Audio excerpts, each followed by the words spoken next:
सामने आए आंकड़ों के आधार पर ऐसी 25 सीटों पर जहां हमने सर्वे नहीं किया, वहां के अनुमानित नतीजों को हमने इन 518 में जो डाला है तो वो 411 पर पहुंचता है एनडीए का आंकड़ा।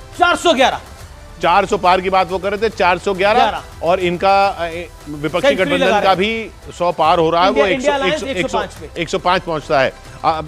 अजय आलोक जी और उन पे जाने से पहले अक्कू जी आप बताइए, ये नहीं 411 ये बड़ा आंकड़ा जो है ओपिनियन पोल में एनडीए 400 पार जा रही है। इससे ज्यादा क्या चाह सकते हैं आप वाली स्थिति हम नहीं चाह रहे, ओपिनियन पोल चाह रहा है। आप मतलब जो चाह रहे थे 400 पार वाली, यानी वो राजीव गांधी का रिकॉर्ड टूटने वाला। बिल्कुल रिकॉर्ड टूटने वाला। राजीव गांधी का जो रिकॉर्ड 84 में हुआ वो अपने आप में अद्भुत था और इससे भी आगे जा रहा है।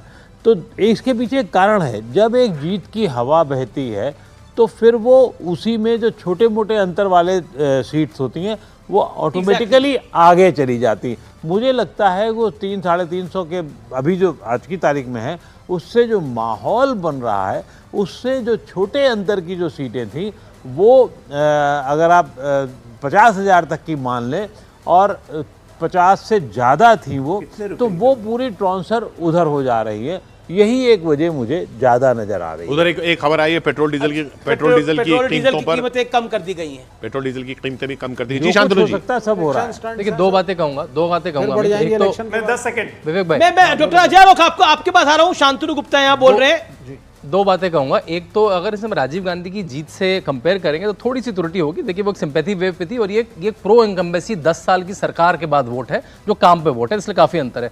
दूसरा, मैंने अभी आपके पोस्टर से पूछा कि कौन सी सीटें हैं 25 वाली, तो उसमें संभावना भी बहुत है। आपने तो केवल एक्स्ट्रापोलेट करा।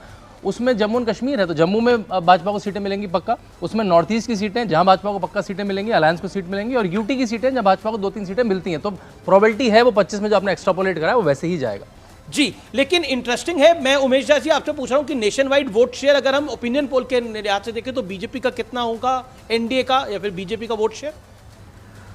एनडीए का लगभग 49% आता है। 49%। तो ये जो 1984 में कांग्रेस का 48% था उसको क्रॉस करता हुआ इस ओपिनियन पोल के मुताबिक दिख रहा है। क्योंकि कांग्रेस का हमने देखा कि फिर 1991 में वोट शेयर 35% हुआ, 1998 में 26% हुआ, 2004 में कांग्रेस की सरकार आई वापस, 26% ही था वोट शेयर। बीजेपी का 22% हो गया, 25% से कम होकर। 2014 में बीजेपी का वोट शेयर 31% था। फिर 2019 में बीजेपी का वोट परसेंट 37% रहा, कांग्रेस का 19% हो गया। यानी बीजेपी अपना वोट शेयर बढ़ा रही है लगातार 2014 के बाद। और अगर 49% पहुंचता, मतलब लगभग आधा पहुंच जाता है, तो ये अपने आप में मल्टी पार्टी डेमोक्रेसी में first pass the poll system में 50% के आसपास कुछ भी स्लेइंग होता है। बिल्कुल आप उसमें जो इसलिए ये 411। विवेक जी के अगर ये वोट शेयर ओपिनियन पोल का तब्दील होता है तो आपके हाथ से एक मुद्दा चला गया। बीजेपी 35% की पार्टी है, 40% की पार्टी है। तो कहता है 35-40 की है। मतलब अभी भी इनको यही कह रहा हूं मैं। इन्होंने तो कह दिया कि साहब 60% लोगों ने कहा है कि भाई कम्युनल हार्मोनी में प्रधानमंत्री और बीजेपी के 60% इन्होंने वोट दे दिए। मैं तो नहीं मानता इस बात को। आप मानेंगे? खुद ही बताइए। आप ये कहते हैं हिंदुत्व का वोट है, जनता के मानने से होता ना। वो उन्होंने 1,18,000 लोगों से बात करके वो 1,18,000 लोग मान रहे हैं। एक बड़ा इंटरेस्टिंग है, जैसे विवेक जी की नाराजगी जायज है। मैं विवेक जी के देखिए ऐसा है कि मैं विवेक जी की नाराजगी के साथ हूं। देखिए कोई भी इतनी सीट का नंबर देख लेगा उसके बाद नाराज ही हो जाएगा।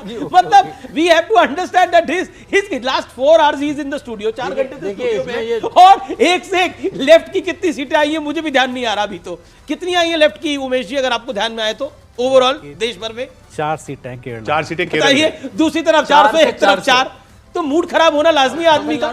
तमिलनाडु में कितनी सीट कह रहे हो लेफ्ट की? 30 है। तमिलनाडु की कितनी में अलायंस वो अलायंस मत बोलिए। तमिलनाडु में भी 4 की 4 लेफ्ट की आएंगी। 4 जो लड़ रहे हैं, ये भी आप भी बैठे हो यहाँ, मैं भी बैठा हूँ। आपका अपना ओवरऑल इंडिया का नंबर क्या है? नहीं, वो जो है हमारे बंगाल में भी आएंगी। ये थोड़ी ना इन्होंने कह दिया कि बीजेपी ले जाएगी बंगाल तो ले जाएगी। टीएमसी भी ले रही है। हम तो कह रहे हैं अब ये तो देखिए। तो आपकी विधानसभा में कितनी थी बंगाल के अंदर? ये सुनिए, उसमें एक भी नहीं थी मेरे हिसाब से। ठीक है, लेकिन एक भी नहीं थी। एक भी नहीं आई ना आपकी? हाँ, नहीं आई, नहीं आई। मतलब आपको विधानसभा में छेड़ने से नहीं होता। लेकिन एक इंटरेस्टिंग क्योंकि बात हो रही है, क्योंकि अब देखिए पोल पूरा आ गया है, बड़ा नंबर। अच्छा, उधर किशोर तिवारी